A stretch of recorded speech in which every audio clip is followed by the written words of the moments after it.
അവർ വിശുദ്ധിയുള്ളവരാ. ഏത് ശുദ്ധിയാ? ഈ പറഞ്ഞ ശുദ്ധിയത അത് വസ്ത്രത്തിന്റെ മാത്രം ശുദ്ധിയാണോ? ആണോ? മുഖത്തിന്റെ ശുദ്ധിയാണോ? അങ്ങനെയാണെങ്കിൽ പിന്നെ യഥാർത്ഥ ആൺകുട്ടി, യഥാർത്ഥ പുരുഷൻ ശുദ്ധിയുള്ളവനാ എന്ന് പറഞ്ഞാൽ അത് മുഖത്തിന്റെ ശുദ്ധിയാണെങ്കിൽ അള്ളാഹ്ക്ക് ഏറ്റവും ഇഷ്ടപ്പെട്ട ആൺകുട്ടി ഷാറൂഖ് ഖാനോ അല്ലെങ്കിൽ മമ്മൂട്ടിയാ? മമ്മൂട്ടി ആൺകുട്ടിയാണടാ. മമ്മൂട്ടി കിളവനായി, വയസ്സ് 62 കളഞ്ഞു. ഇനി ആൺകുട്ടി എന്ന് പറയുക? കുട്ടി എന്ന് പറയുന്ന പ്രായമൊക്കെ കഴിഞ്ഞു. യഥാർത്ഥത്തിൽ അങ്ങനെയാണ്. പിന്നെ ഷാറൂഖ് ഖാൻ ആവണ്ടേ? മുഖത്തിന്റെ സൗന്ദര്യമാണെങ്കിൽ ആ സൗന്ദര്യമല്ലല്ലോ. അങ്ങനെയാണെങ്കിൽ അല്ലാഹു പറയില്ലല്ലോ വതീനി വസൈതൂനി വതൂരി സീനീന വഹാദൽ ബലദിൽ അമീൻ ലഖദ് ഖലഖനൽ ഇൻസാന ഫീ അഹ്സനി തഖ്വീം.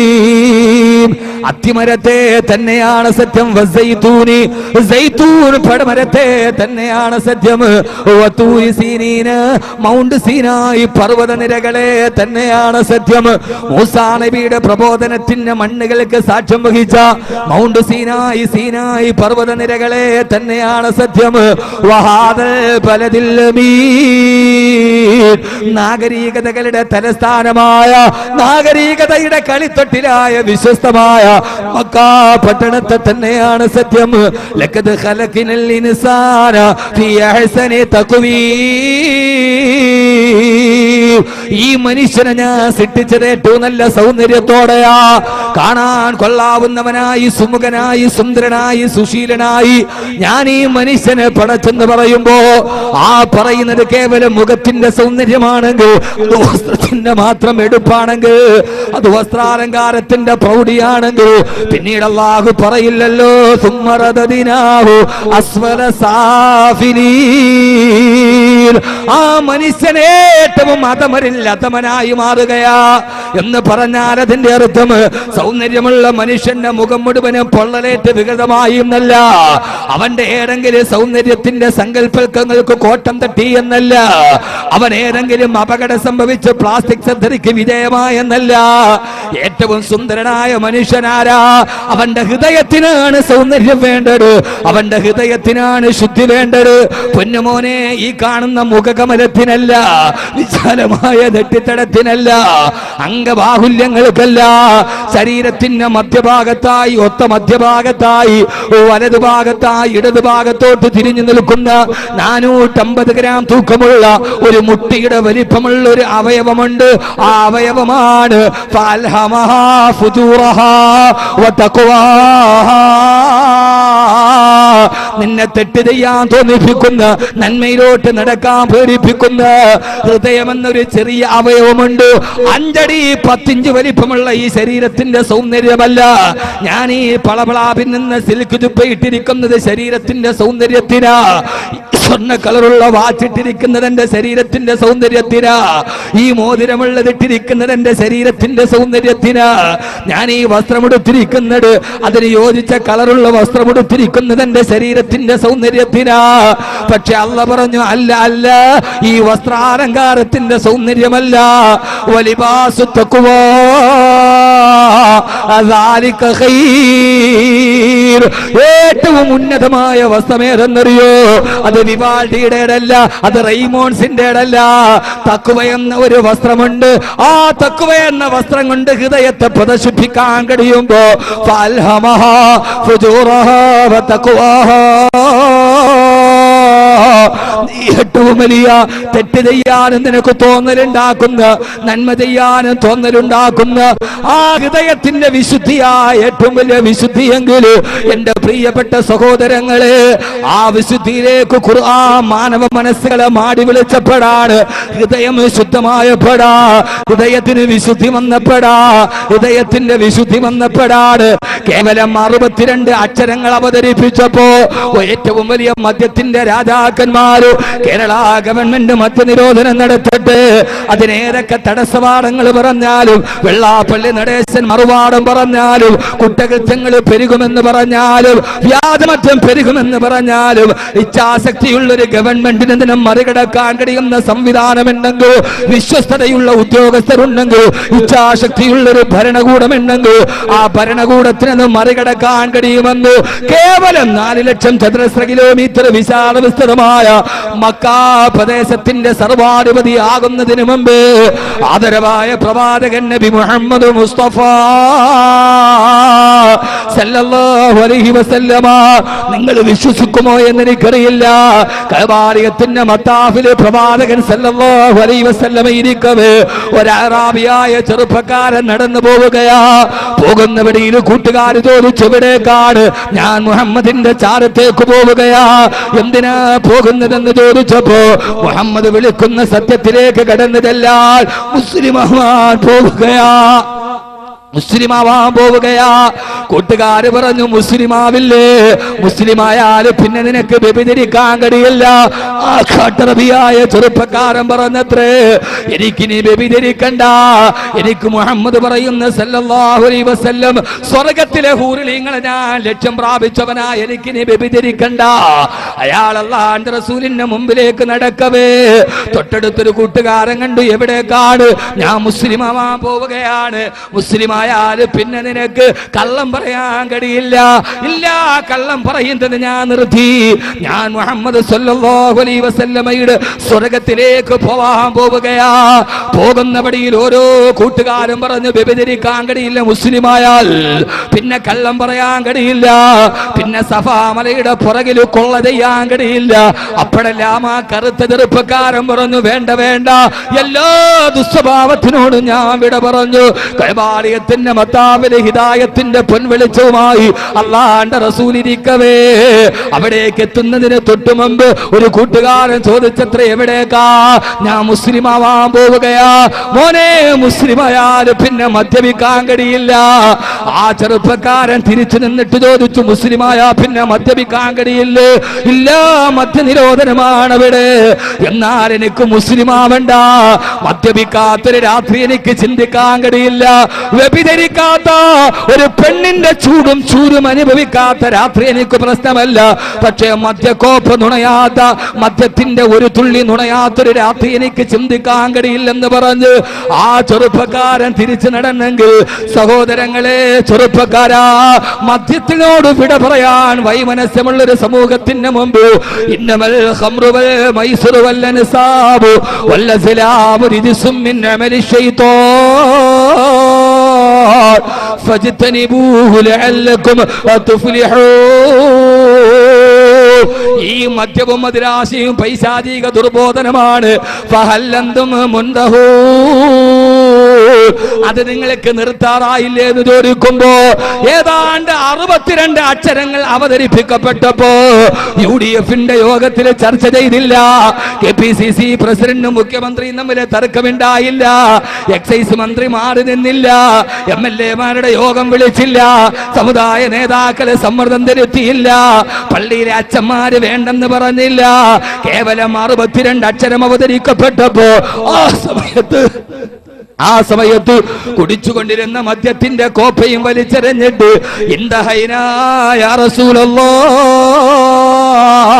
ഞങ്ങളിതാ നിർത്തി നബിയേ എന്ന് പറഞ്ഞ് മദ്യകോപ്പകൾ വലിച്ചെറിഞ്ഞിട്ടൊരു ചെറുപ്പക്കാരുടെ സമൂഹം ഓടി വന്നെങ്കിൽ അത് ഖുർആൻ അവരുടെ മനസ്സിന് കൊടുത്ത വിശുദ്ധിയാ. അത് ഹൃദയത്തിലുണ്ടായ വിശുദ്ധിയാണ്. വെള്ളാപ്പള്ളി നടേശനേക്കാൾ വലിയ അബ്കാരി കോൺട്രാക്ടറാണ് അബ്ദുറഹ്മാൻ ഇബ്നു ഔഫ് റളിയല്ലാഹു അൻഹു. വീടിന്റെ റൂമിന്റെ ഉള്ളിലും ഗോഡൌണിലും മദ്യത്തിന്റെ ബാരലുകൾ നിറക്കുമ്പോഴാണ് ആയത്തിറങ്ങുന്നത്. ആ സമയത്ത് മദ്യത്തിന്റെ ബാരലെടുത്തിട്ട് മദ്യനിരോധനത്തിന് ആയത്തിറങ്ങിയപ്പോ വെള്ളാപ്പള്ളിയെ പോലെ മറുവാദം പറഞ്ഞില്ല.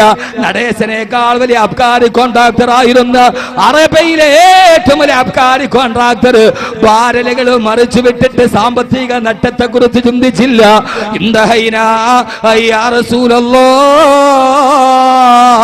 ഞങ്ങള് നിർത്തി നബിയേ, ഞങ്ങള് നിർത്തി നബിയേ, ഞങ്ങള് നിർത്തി നബിയേ, ഞങ്ങളിതാ വിജയത്തിന്റെ പാതയിലേക്ക് വന്നിരിക്കുകയാ. ഞാൻ ആവർത്തിച്ചു പറയുകയാണ്, കേരള ഗവൺമെന്റിനും മദ്യനിരോധനം നടപ്പാക്കാൻ കഴിയണമെങ്കിൽ അത് എക്സൈസിന്റെ ഉദ്യോഗസ്ഥരെ കൊണ്ടല്ല. ആര്യങ്കാവിലെയും വാളയാലെയും ചെക്ക് പോസ്റ്റിന് തടസ്സം ഏർപ്പെടുത്തിയാൽ കേരളത്തിന്റെ മദ്യനിരോധനം സമ്പൂർണ്ണമാവുകയില്ല. ഹൃദയത്തിന്റെ ഉള്ളിലേക്ക് വിശുദ്ധി പ്രാപിക്കാൻ കഴിയുന്നൊരു സമൂഹത്തിന്റെ പരിവർത്തനത്തിനല്ലാതെ മദ്യത്തോട് വിട പറയാൻ കഴിയില്ലെന്ന് അമേരിക്ക പോലും അമേരിക്കൻ പാർലമെന്റ് മദ്യനിരോധനത്തിന്റെ ബില്ല് പാസാക്കി 2100 കോടി ഡോളർ ചെലവഴിച്ചിട്ട് 7ാമത്തെ ദിവസം മദ്യനിരോധനം പിൻവലിക്കേണ്ടി വന്നെങ്കിൽ അതെന്തുകൊണ്ടെന്നറിയോ? ഹൃദയത്തിന്റെ ഉള്ളിലോട്ട് വിശുദ്ധമായ ഖുർആൻ സംവദിച്ചതുപോലെ സംവദിക്കാൻ കഴിയാത്തൊരു ആത്മീയതയുടെ തലമില്ലാതെ വന്നപ്പോ ഇതാണ് ഖുർആൻ ലോകത്തിന് കൊടുത്ത വിശുദ്ധി. ഇതാണ് ഖുർആൻ ലോകത്തിന് കൊടുത്ത വിശുദ്ധി. എന്റെ പ്രിയപ്പെട്ട കർമ്മോത്സുകരായ അൽഹിസാൻ, എന്റെ പ്രിയപ്പെട്ട ചെറുപ്പക്കാരെ, ഖുർആൻ ഒരു സമൂഹത്തിന്റെ ഹൃദയത്തിന് വിശുദ്ധി കൊടുത്തപ്പോ അവരാരായി മാറിയെന്നറിയോ? കൈബാലയത്തിന്റെ മറുഭാഗത്ത് നിന്നുകൊണ്ട് അള്ളാഹുവിന്റെ പ്രവാചകൻ നബി മുഹമ്മദ് മുസ്തഫ, ഉറക്കെ ഹബീബായ നബി മുഹമ്മദ് മുസ്തഫ സല്ലല്ലാഹു അലൈഹി വസല്ലമ വ്യഭിചരിക്കരുതേ, കള്ളു കുടിക്കരുതേ, കള്ളം പറയരുതേ, നന്മയ്ക്ക് വിഘാതം സൃഷ്ടിക്കരുതേ എന്നല്ലാണ്ട് റസൂല് നന്മയുടെ പുതിയ പാഠം പഠിപ്പിച്ചു കൊടുക്കുമ്പോ ആരാണടാ മുഹമ്മദേ ഞങ്ങളെ ഉപദേശിച്ച് നന്നാക്കാ നീ എന്ന് ചോദിച്ചിട്ട് കൈബാലയത്തിന്റെ മത്താഫില് നെഞ്ചും വിരിച്ച് ചാരിയിരുന്നിട്ട് മുഹമ്മദേ നീ ഞങ്ങളെ നന്നാക്കാൻ പോകുന്നു, നീ ഞങ്ങളെ ഉപദേശിക്കുന്നു, ഞങ്ങളാരെന്ന് നിനക്കറിയോ?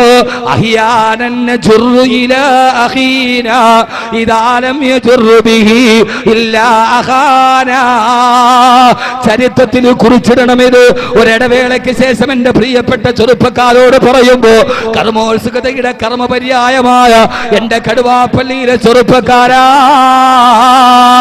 മദ്യനിരോധനം കൊണ്ട് ഞങ്ങളുടെ മദ്യാസക്തി ഇല്ലാതാക്കാനോ ഉപദേശിച്ചിട്ട് ഞങ്ങളെ നന്നാക്കാനോ വെള്ളിയാഴ്ച പള്ളിയിലെ ഖതീബ് ഉപദേശിക്കാനോ ഞങ്ങളാരെന്നറിയോ?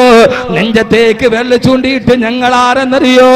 അഹിയാനൻ നജുറു ഇലാ അഖീനാ ഇദാ ലം യജുറു ബിഹി ഇല്ലാ അഖാനാ. ഒരാൾ പറഞ്ഞു വ്യഭിചരിക്കാൻ ഒരു രാത്രിയിൽ എനിക്ക് കിടന്നാൽ ഉറക്കം വരില്ല, ഒരു ദിവസം ഞാൻ വ്യഭിചരിക്കാൻ ഒരു പെണ്ണിനെ കിട്ടാട് രാവിലെ മുതൽ വൈകുന്നേരം വരെ നോക്കി നിന്നിട്ട് അന്നെന്റെ കിടപ്പറ പങ്കിടാൻ ഒരു പെണ്ണിനെ കിട്ടാട് എന്റെ സഹോദരന്റെ ഭാര്യയെ കൈപിടിച്ച് എന്റെ കിടപ്പറിൽ നിന്ന് വ്യഭിചരിച്ചിട്ടാണ് ഞാൻ കിടന്നുറങ്ങിയതെന്ന് പരസ്യമായിട്ട് വിളിച്ചു പറയുമ്പോ ആ സമയത്ത് അടുത്ത ചെറുപ്പക്കാരൻ പറഞ്ഞു ഇത് 6ാം നൂറ്റാണ്ടിലെ ജാഹിലിയത്തിന്റെ കഥയാ. അടുത്ത ചെറുപ്പക്കാരൻ പറഞ്ഞു ഞാൻ ആരെന്നറിയോ? ഇദാലം യജുറു ബിഹി ഇല്ലാ അഖാനാ. എന്റെ ജോലി കച്ചവടക്കാര് പോകുന്ന വഴിയിൽ പാറക്കെട്ടിന്റെ പുറകിൽ ഒളിച്ചിരുന്ന് വരുന്നവനെ കടന്നു പിടിച്ച് കടുത്തു വെട്ടിയിട്ട് അവന്റെ മടിശീലയിലെ സ്വർണ്ണ നാണയം ഓട്ടിച്ചു കൊണ്ടുപോയി കള്ളു കുടിക്കുന്ന പതിവാ. രാവിലെ മുതൽ വൈകുന്നേരം വരെ ഒരു ദിവസം കച്ചവടക്കാരനാക്കിയിട്ട് സാത്വവാഹക സംഘത്തെ നോക്കി നിന്നിട്ട് ഒരാള് പോലും അതുവഴി വന്നില്ല. അസ്തമയ സൂര്യന്റെ ചെഞ്ചായത്തിന്റെ ശോണിമ മാറവേ ഇന്ന് മദ്യപിക്കാനൊരു സ്വർണ്ണ നാണയം കിട്ടാട് നിരാശയോടെ ഇറങ്ങി നടക്കുമ്പോഴാണ് മറുഭാഗത്ത് നിന്നൊരാള് പാതയോരത്തുകൂടി വരുന്നത് കണ്ടത്. ഇരയാണെന്ന് കരുതി ഓടി നോക്കുമ്പോ തന്റെ സ്വന്തം പിതാവാ. ആ പിതാവിനെ ഒരു ദിവസം മദ്യപിക്കാൻ പൈസ കിട്ടാനിട്ട് എനിക്ക് ജന്മം തന്ന സ്വന്തം പിതാവിനെ പിടിച്ചു നിർത്തി അയാളുടെ കഴുത്തു വെട്ടിയിട്ട് എന്റെ ഉപ്പാന്റെ മടിശീലിൽ നിന്ന് പണമെടുത്തിട്ട് മദ്യപിച്ചവനാണ്. എന്നെയാണോ നിങ്ങൾ നന്നാക്കാൻ ശ്രമിക്കുന്നതെന്ന് കൈബാലയത്തിന്റെ മത്താഫിൽ ചാരി നിന്നിട്ട് അല്ലാഹുവിന്റെ റസൂലിന്റെ ധർമ്മപ്രഖ്യാപനത്തിന് വെല്ലുവിളിച്ച അങ്ങനെയുള്ള മനുഷ്യരാരാ ഉള്ളത്? രാക്ഷസി ക്രിസ്തീയ ഭാവത്തിന്റെ മാനുഷിക വൈകാരികതയുണ്ടായ ഇങ്ങനെ ഒരു ചെറുപ്പക്കാരൻ നിങ്ങൾക്ക് ചിന്തിക്കാൻ പറ്റുമോ? പരസ്യമായിട്ട് വിളിച്ചു പറയുകയാ, എന്റെ ഉപ്പാന്റെ കരുത്തറത്തിട്ട് മദ്യപിച്ചവരാ ഞാൻ. എന്റെ പ്രിയപ്പെട്ട സഹോദരങ്ങളെ, ഇവരെയാണ് നമ്മൾ വിളിച്ചത് ജാഹിലീങ്ങളെന്ന്, ഇവരെയാണ് നമ്മൾ വിളിച്ചത് കാട്ടറബികളെന്ന്, ഇവരെയാണ് നമ്മൾ വിളിച്ചത് രാക്ഷസന്മാരെന്ന്. 6-ാം നൂറ്റാണ്ടിലെ രാക്ഷസന്മാരെന്ന് നമ്മൾ വിചാരിച്ച ഈ ജനത, ആ ജനതയുടെ ഹൃദയത്തിന്റെ വിശുദ്ധി വന്നപ്പോ അവർക്ക് പിന്നീട് ലോക സമൂഹം ഒരു പേര് കൊടുത്തു. എന്താണെന്നറിയോ? ജാഹിലീങ്ങൾ എന്ന് വിളിച്ച നാവ് കൊണ്ട്, കൊലയാളി എന്ന് വിളിച്ച നാവ് കൊണ്ട്, രാക്ഷസൻ എന്ന് വിളിച്ച നാവ് കൊണ്ട് ലോക സമൂഹം അവരുടെ പേര് തന്നെ മാറ്റി വിളിച്ചു. ഒരു പേരുമാറ്റത്തിന്റെ കഥയാ ഞാൻ പറയുക. ഇങ്ങനെ പറഞ്ഞ ആളുകളെ കുറിച്ചിട്ടാണ് ലോക സമൂഹം പിന്നീട് അവർക്കൊരു പേര് കൊടുത്തു. ഖൗമുൻ ബക്കാഊൻ, പൊട്ടിക്കരയുന്ന ജനത, പൊട്ടിക്കരയുന്ന ജനത, കണ്ണുനീരിന്റെ ജനത. പിന്നീട് ചരിത്രകാരന്മാരവരെ രേഖപ്പെടുത്തിയത് ഇങ്ങനെയാണ്: ഖൗമുൻ ബക്കാഊൻ, പൊട്ടിക്കരയുന്ന ജനത. എന്തോ തിട്ടാ പൊട്ടിക്കരയുന്നത്? കാമുകിയെ നഷ്ടപ്പെട്ടിട്ടല്ല, ലോട്ടറി അടിക്കാത്തത് കൊണ്ടല്ല, ജീവിതത്തിന്റെ സങ്കടമോത്തിട്ടല്ല, കടം പറഞ്ഞിട്ടല്ല, രോഗമോത്തിട്ടല്ല. പിന്നെ ഇവര് പൊട്ടിക്കരന്നത് എന്തിനെന്നറിയോ? ഖൗമുൻ ബക്കാഊന മിൻ ഖശീയത്തില്ലാഹ്, പടച്ചറപ്പിനെ ഒത്തിട്ട് പാതിരാത്രിയിൽ കരയാൻ തുടങ്ങി. ആരാ കരയുന്നതാരാ? പാതിരാ സമയത്തും മദ്യപിച്ചിട്ടും മതോന്മത്തരായി സുന്ദരി പെണ്ണിന്റെ കയ്യിൽ പിടിച്ച് നൃത്തം നടത്തിയ ചെറുപ്പക്കാരാ, മാറ്റമുണ്ടാകുമോ? ഇവിടെ വെച്ച് മാറാൻ തയ്യാറാകണം. അവരെയാണ് പിന്നീട് അവരെ കരഞ്ഞതെന്തിനാ? ഖൗമുൻ ബക്കാഊന മിൻ ഖശീയത്തില്ലാഹ്, പടച്ചറപ്പിനെ ഒത്തിട്ട് പേടിച്ച് കരയാൻ തുടങ്ങി. രാത്രിയിലും കരച്ചില, പകലിലും കരച്ചില, ഉറക്കത്തിലും കരച്ചില, ഉണർവിലും കരച്ചില, എപ്പോഴും കണ്ണുനീര് തടം തല്ലി ആത്തൊടുക്കാൻ തുടങ്ങി. ആരാ കരഞ്ഞതാരാ? അങ്ങനെ അള്ളാഹനെ ഒത്തിട്ട് കരഞ്ഞ് കരഞ്ഞ് കരഞ്ഞ് മരിച്ചുപോയൊരു ചെറുപ്പക്കാരനുണ്ടല്ലോ. ആരാ മോനെയാട്? തമ്മാടിയായി നടന്നിട്ട് ഖുർആന്റെ വിശുദ്ധി കടന്നു വന്നപ്പോ കരഞ്ഞ് കരഞ്ഞ് കരഞ്ഞ് കരഞ്ഞ് അവസാനം അള്ളാഹനെ ഓർത്ത് കരഞ്ഞു മരിച്ചൊരു ചെറുപ്പക്കാരനുണ്ടല്ലോ. ആരാ മോനേട്? അള്ളാഹനെ ഓർത്ത് കരഞ്ഞ് കരഞ്ഞു പോയ ചെറുപ്പക്കാരനാണ് ബഹുമാനപ്പെട്ട ഇക്രിമത്ത് ബിൻ അബീ ജഹൽ റളിയല്ലാഹു അൻഹു, അബൂജഹലിന്റെ പുത്രനായ ഇക്രിമ. അള്ളാഹനെ ഓർത്ത് കരഞ്ഞു, കരഞ്ഞ് കരഞ്ഞ് മരിച്ചുപോയ ചെറുപ്പക്കാരനാണ് അബൂജഹലിന്റെ മകൻ ഇക്രിമത്ത് ബിൻ അബീ ജഹൽ റളിയല്ലാഹു അൻഹു. പിഴക്കണമെങ്കിൽ പിഴക്കേണ്ടതാരാ? ഇക്രിമയാ അല്ലേ? പിഴക്കണമെങ്കിൽ പിഴച്ചു പോണമെങ്കിൽ പിഴച്ചേണ്ടതാരാ? ഒന്ന് ചിന്തിക്ക്. ആരുടെ വീട്ടിലായത്? അബൂജഹൽ ലഅനത്തുല്ലാഹി അലൈഹി. അള്ളാഹുവിന്റെ റസൂലിനെ കൊല്ലാൻ നടന്നവന്റെ വീട്ടിലാണ് ഇക്രിമ പറഞ്ഞത്. ആ ഇക്രിമ പിന്നീട് ആരായി മാറി? കരഞ്ഞ് കരഞ്ഞ് കരഞ്ഞ് മരിച്ചു. ആരാ ഇക്രിമ? ആരാ പിന്നീട് ഇക്രിമ ആരായി മാറി? അള്ളാഹുവിന്റെ വിശുദ്ധമായ ഖുർആനിൽ ഒരായത്തിറങ്ങി തന്നെ ഇക്രിമയ്ക്ക് വേണ്ടിയാ. അബൂജഹലിന്റെ മകന് വേണ്ടി ഖുർആന്റെ ആയത്തിറങ്ങി അല്ലേ? ഒരായത്തിറങ്ങിയതാ അബൂജഹലിന്റെ മകന് വേണ്ടി, മകന്റെ പേരിൽ ഖുർആന്റെ ആയത്തിറങ്ങി. എന്റെ പ്രിയപ്പെട്ട സഹോദരൻ, ഇങ്ങോട്ട് നോക്ക്. ഏതായത്തേടാ? ഖുർആൻ പഠിക്കണം. അതിനാണ് സലാഹിയ യൂണിവേഴ്സിറ്റി. ഖുർആൻ പഠിക്കണം. ആയത്ത് മാത്രം. ഈ ആയത്ത് ആർക്കെതിരെയാ? ആദരവായ പ്രവാചകൻ നബി മുഹമ്മദ് മുസ്തഫ, ഉറക്കെ ഹബീബായ നബി മുഹമ്മദ് മുസ്തഫ സല്ലല്ലാഹു അലൈഹി വസല്ലമയുടെ സദസ്സിലേക്ക് ഇക്രിമ റളിയല്ലാഹു അൻഹു കടന്നു വരുമ്പോ ആ സമയത്ത് ഏതോ സഹാബി പറഞ്ഞു പത്രേ, ജാ വലദു ഫിർഔൻ, അതാ ഫിറൗനിന്റെ മകൻ വരുന്നു. അള്ളാഹുവിന്റെ റസൂൽ അബൂജഹലിനെ ഫിറൗൻ എന്ന് വിളിച്ചിട്ടുണ്ട്. ആരോ മുസ്ലിം ആദിനേശം ഇക്രിമ റളിയല്ലാഹു അൻഹു കടന്നു വരുമ്പോ ആ സമയത്ത് പറഞ്ഞു പത്രേ, ജാ വലദു ഫിർഔൻ, അതാ ഫിറൗനിന്റെ മകൻ വരികയാ. ഇത് കേട്ട ഇക്രിമാ റളിയല്ലാഹു തആല അൻഹുവിന്റെ ഹൃദയത്തിന് വേദനയുണ്ടായി. ആ സമയത്താണ് ആയത്തിറങ്ങിയത്, യാ അയ്യുഹല്ലദീന ആമനൂ ലാ യസ്ഖറ ഖൗമും മിൻ ഖൗമിൻ അസാ യകൂനൂ ഖൈറൻ മിൻഹും. ഓ സത്യവിശ്വാസികളെ, നിങ്ങളിൽ ഒരാൾ മറ്റൊരാളെ പരിഹസിക്കണ്ട. അയാൾ നിങ്ങളെക്കാൾ ഉന്നതനായേക്കാം. അത് അബൂജഹലിന്റെ മകനാണെങ്കിലും എന്റെ അടുക്കൽ ഇക്രിമ ഉന്നതനാണെന്ന് അള്ളാഹുവിന്റെ വിശുദ്ധമായ ഖുർആന്റെ ആയത്തിറങ്ങി. ആർക്കാ പൊന്നുമോനെ? അബൂജഹലിന്റെ മകനായ ഇക്രിമ, അബൂജഹലിന്റെ മകനായ ഇക്രിമ.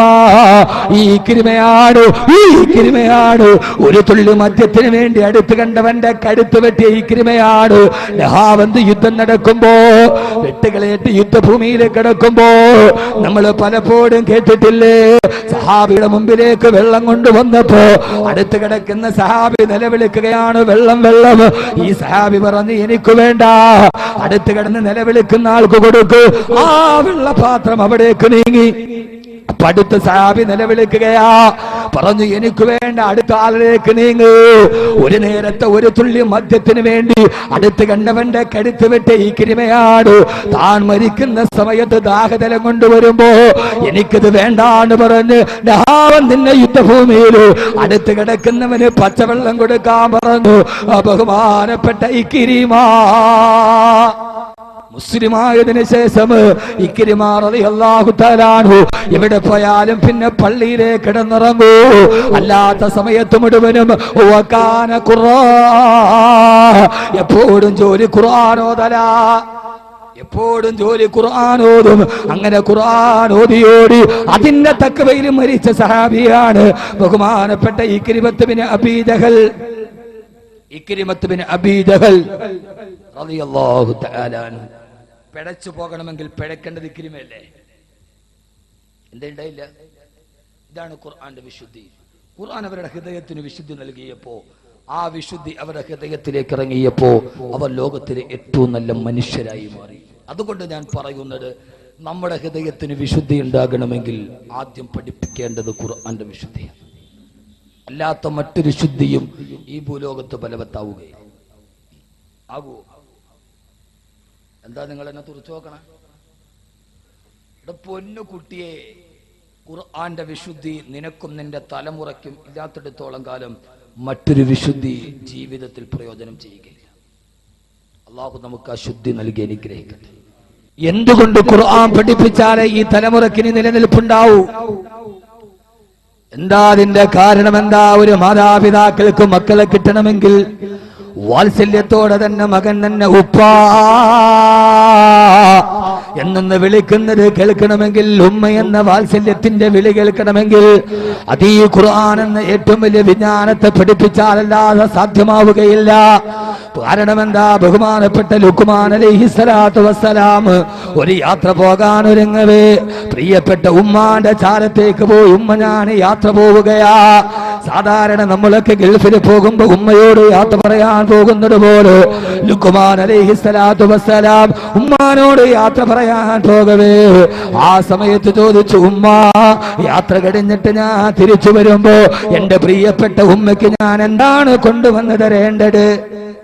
ഗൾഫിൽ പോകുമ്പോ നമ്മളൊക്കെ ചോദിക്കാറുള്ളത് പോലെ, ഉമ്മ, ഞാൻ ഉമ്മയ്ക്ക് എന്താണ് കൊണ്ടുവന്ന് തരേണ്ടത്?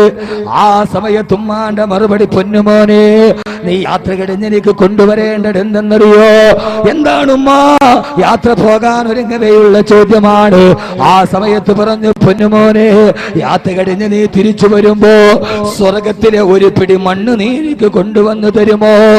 സ്വർഗത്തിലെ ഒരു പിടി മണ്ണ് നീ എനിക്ക് കൊണ്ടുവന്നു തരുമോ? ഉമ്മയുടെ ചോദ്യം വല്ലാത്ത കടന്ന ചോദ്യമായി. പൊന്നുമോനെ, തിരിച്ചു വരുമ്പോൾ ഉമ്മയ്ക്ക് വേണ്ടത് സ്വർഗത്തിലെ ഒരു പിടി മണ്ണാണ് മോനെ. ഇത് പറയേണ്ട താമസം ലുക്മാൻ അലൈഹിസ്സലാത്തു വസ്സലാം ഉമ്മാനോട് പറഞ്ഞു, ഉമ്മ, സ്വർഗത്തിലെ ഒരു പിടി മണ്ണാണ് വേണ്ടതെങ്കിൽ ആ മണ്ണിന് വേണ്ടി യാത്ര കഴിഞ്ഞ് തിരിച്ചു വരുന്നത് വരെ കാത്തിരിക്കുന്നത് എന്തൊരു, അതിപ്പോൾ തന്നെ തരാമെന്ന് പറഞ്ഞ് ഉമ്മാന്റെ കാൽപ്പാടത്തിന്റെ അവിടയിലേക്ക് കുനിഞ്ഞു ലുക്മാൻ അലൈഹിസ്സലാത്തു വസ്സലാം പ്രിയപ്പെട്ട ഉമ്മാന്റെ കാൽപ്പാടത്തിന്റെ അടിയിൽ നിന്ന് ഒരു പിടി മണ്ണെടുത്തിട്ട് ഉമ്മാനോട് പറഞ്ഞു, ഉമ്മ, ഇതാ സ്വർഗത്തിലെ ഒരു പിടി മണ്ണ്. ഇതാ സ്വർഗത്തിലെ ഒരു പിടി മണ്ണ് തന്റെ ഉമ്മാന്റെ കാൽപ്പാടത്തിന്റെ ഇടയിൽ നിന്ന് ഒരു പിടി മണ്ണെടുത്തിട്ട് പ്രിയപ്പെട്ട ഉമ്മയുടെ കയ്യിൽ വെച്ചിട്ട് ലുക്മാൻ അലൈഹിസ്സലാത്തു വസ്സലാം പറയുകയാണ്, ഉമ്മ സ്വർഗത്തിലെ ഒരു പിടി മണ്ണാണ് വേണ്ടതെങ്കിൽ യാത്ര കഴിയുന്നത് വരെ കാത്തിരിക്കുന്നതെന്തിന്? ഇതാ ഉമ്മ സ്വർഗത്തിലെ ഒരു പിടി മണ്ണ്. സ്വന്തം ഉമ്മാന്റെ കാൽപ്പാടത്തിന്റെ അടിയിലാണ് സ്വർഗത്തിലെ മണ്ണെന്ന് തിരിച്ചറിയാൻ ഒരു മകനെ കഴിഞ്ഞതെങ്ങനെയാ? ആ മകനത് പറഞ്ഞു കൊടുത്ത വിജ്ഞാനമേടാ. ആ വിജ്ഞാനം അറിയണമെങ്കിൽ ഖുർആൻ പഠിക്കണം. വലഖദ് ആതൈനാ ലുക്മാനൽ ഹിക്മത അനിഷ്കുർ ലില്ലാഹ്. അല്ലാഹ് പറയുകയാണ്, വലഖദ് ആതൈനാ ലുക്മാനൽ ഹിക്മ. ലുക്മാന് ഞാൻ ഹിക്മത്ത് നൽകി, ലുക്മാന് ഞാൻ ഹിക്മത്ത് നൽകി, ലുക്മാൻ അലൈഹിസ്സലാത്തു വസ്സലാമിന് ഞാൻ ഹിക്മത്ത് നൽകി. എന്താ സഹോദരങ്ങളെ ഹിക്മത്തേടാ? ഏതാ ഹിക്മത്ത്? എന്താ? വഖൈറുൽ ഹിക്മത്തി ഖശിയത്തുല്ലാഹ്. ഏറ്റവും വലിയ ഹിക്മത്ത് അല്ലാഹനെ കുറിച്ചുള്ള പേടിയാ. ഏറ്റവും വലിയ ഹിക്മത്ത് അല്ലാഹനെ കുറിച്ചുള്ള പേടിയാ. ലുക്മാൻ അലൈഹിസ്സലാത്തു വസ്സലാമിന് ഞാൻ പടച്ച റബ്ബിനെ കുറിച്ചുള്ള പേടി പഠിപ്പിച്ചു കൊടുത്തു. ഓ പേടി പഠിപ്പിച്ച ഗ്രന്ഥമേടാ? അതാണ് വിശുദ്ധ ഖുർആൻ. അപ്പോഴാണ് ഹിക്മത്ത് പഠിച്ച മകനാണ് ഖുർആൻ പഠിച്ച അല്ലാഹനെ കുറിച്ച് പേടിയുള്ള ഒരു ഹൃദയമുള്ള മകനാണ് കാൽപ്പാടത്തിന്റെ അടിയിൽ ഉമ്മയുടെ സ്വർഗത്തിന്റെ മണ്ണ് കണ്ടത്. ചിന്തിക്ക്, ഉമ്മാടെ കാൽപ്പാടത്തിന്റെ അടിയിൽ നിന്ന് മണ്ണെടുത്തു കൊടുത്ത മകൻ ഏത് വിജ്ഞാനമാ പഠിച്ചത്? MBBS ആണോ? ഫിലോസഫി ആണോ? MPhil ആണോ? ആ മകന്റെ ഡിഗ്രി അല്ലാഹ് പറഞ്ഞു, വലഖദ് ആതൈനാ ലുക്മാനൽ ഹിക്മ. ലുക്മാന് ഞാൻ ഹിക്മത്ത് കൊടുത്തു. എന്താ ഹിക്മത്ത്? നമ്മൾ പറയില്ല അതൊക്കെ ഒരു ഹിക്മത്താണ്. എന്താ ഹിക്മത്ത്? ഹബീബായ നബി മുഹമ്മദ് മുസ്തഫ സല്ലല്ലാഹു അലൈഹി വസല്ലം പറഞ്ഞു, വഖൈറുൽ ഹിക്മത്തി ഖശിയത്തുല്ലാഹ്. ഏറ്റവും നല്ല വിജ്ഞാനം അള്ളാനെ കുറിച്ചുള്ള പേടിയാ. ആ അള്ളാനെ കുറിച്ചുള്ള പേടി പഠിപ്പിക്കുന്ന വിജ്ഞാനം, ആ വിജ്ഞാനമാണ് ഖുർആന്റെ വിജ്ഞാനം.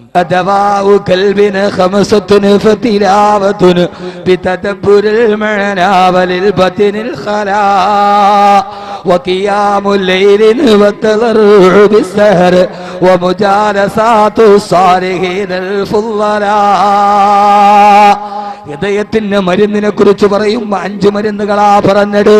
അതിലേറ്റവും പ്രധാനപ്പെട്ട മരുന്നേടാവത്തിലാവത്തിന് അർത്ഥമറിഞ്ഞിട്ട് അല്ലാഹുവിന്റെ വിശുദ്ധമായ ഖുർആൻ ഓതുക. നരകത്തെ കുറിച്ച് പറയുന്ന ആയത്തോതുമ്പോ കരയാൻ കഴിയുന്ന, സ്വർഗത്തിന്റെ ആയത്തോതുമ്പോൾ ആഗ്രഹിക്കാൻ കഴിയുന്ന, അല്ലാഹുവിന്റെ ഖുർആനിന്റെ അർത്ഥമറിയാൻ കഴിയുന്ന ഒരു വല്ലാത്ത പാരായണമുണ്ടായാൽ എന്റെ പ്രിയപ്പെട്ട സഹോദരങ്ങളെ, ഹൃദയത്തിന് വിശുദ്ധി ഉണ്ടാകണോ? അല്ലാഹനെ കുറിച്ചുള്ള അറിവുണ്ടാകണം. അതുകൊണ്ടാണ് നമ്മൾ പറയാറുള്ളത്, ജദ്ദിദു ഈമാനക്കും വനവ്വിറൂ ഖുലൂബക്കും ബിഖൗലി ലാ ഇലാഹ ഇല്ലല്ലാഹ്, ലാ ഇലാഹ ഇല്ലല്ലാഹ്. എപ്പോഴും നമ്മൾ കേൾക്കാറുള്ളതല്ലേ, ജദ്ദിദു ഈമാനക്കും വനവ്വിറൂ ഖുലൂബക്കും ബിഖൗലി ലാ ഇലാഹ ഇല്ലല്ലാഹ്. നിന്റെ ഈമാനിനെ പുതുക്കാനും വനവ്വിറൂ ഖുലൂബക്കും, നിന്റെ ഹൃദയത്തിന് പ്രകാശമുണ്ടാവാനും ഒരേ ഒരു വാക്ക് മാത്രമേ ഉള്ളൂ, അത് ലാ ഇലാഹ ഇല്ലല്ലാഹ്. പണ്ടൊരാള് മരിച്ചാല് 40,000 70,000 ദിക്ർ ചെല്ലാറുണ്ട്.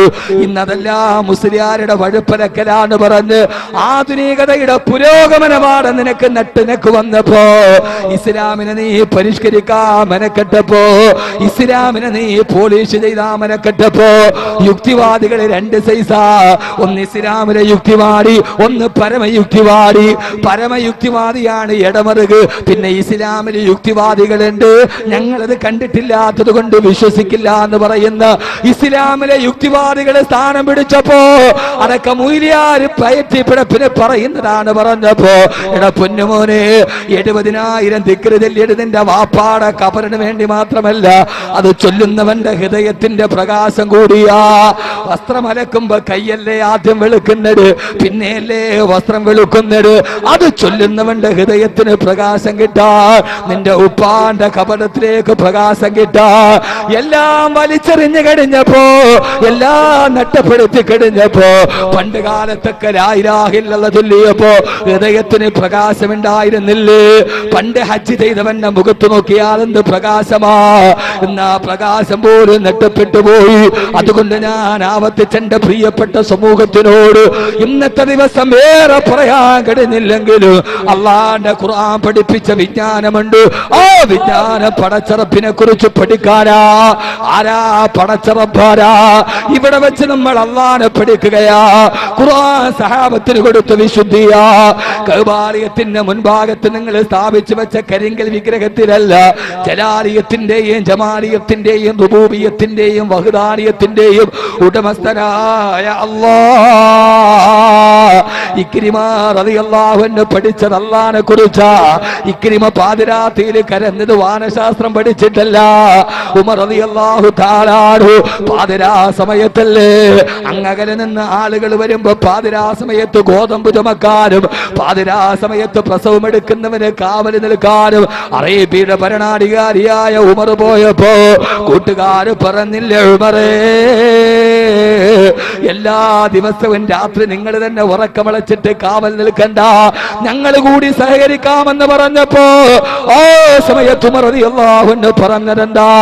പലപ്പോഴും പറയാറുണ്ട്, മഹാത്മാഗാന്ധി പോലും ഉമറിന്റെ ഭരണം വേണമെന്ന് പറഞ്ഞിട്ട് പാതിരാത്രിയിൽ പ്രസവം എടുക്കാനും പാതിരാ സമയത്ത് ഗോതമ്പ് ചുമക്കാനും ഉമർ പോയതെന്തിനാ? ഉമർ റളിയല്ലാഹു അൻഹു പറഞ്ഞു, കൂട്ടുകാരെ പാതിരാ സമയത്ത് ഞാനിത് ചെയ്യുന്നത് എന്തിനെന്നറിയോ? എന്റെ പഴയകാല രാത്രികളിൽ ഞാൻ മദ്യപിച്ചവനാ, രാത്രി മുഴുവനും ഞാൻ വ്യഭിചരിച്ചവനാ. മദ്യപാനവും വ്യഭിചാരവും നടത്തിയ എന്റെ രാത്രികൾക്ക് പ്രായശ്ചിത്തമായിട്ടാണ് ഇപ്പോൾ പാതിരാത്രിയിൽ പാവങ്ങൾക്ക് സേവനം ചെയ്യുന്നുണ്ട്. സയ്യിദുനാ ഉമർ ഇബ്നുൽ ഖത്താബ് റളിയല്ലാഹു അൻഹു ആ ഉമറിന്റെ ഹൃദയത്തിന് വിശുദ്ധി കൊടുത്തടേതാ.